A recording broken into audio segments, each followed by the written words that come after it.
मित्रहरू, देश विदेशमा रहनुभएको मित्रहरूलाई मेरो नमस्कार। हामी पनि यहाँ विदेशमै छौँ।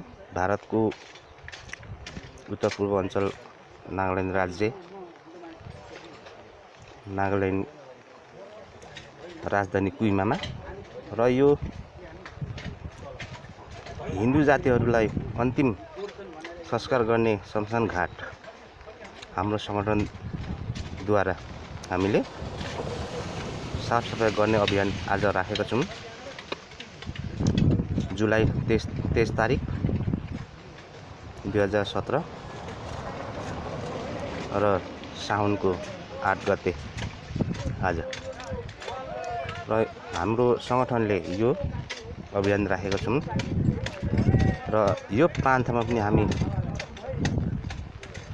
नेपालीहरू धेरै नै छौँ र एउटा संगठन छ हाम्रो उत्तर पूर्वाञ्चल क्षेत्रीय सेवा नेपाली संगठन र सर्टमा भनिन्छ नेसना र अङ्ग्रेजीमा भनिन्छ North East Region Service Nepali Association र यहाँ हामी काम गर्नु लागिरहेका छौँ र सबैले यो भिडियो हेरिदिनु होला।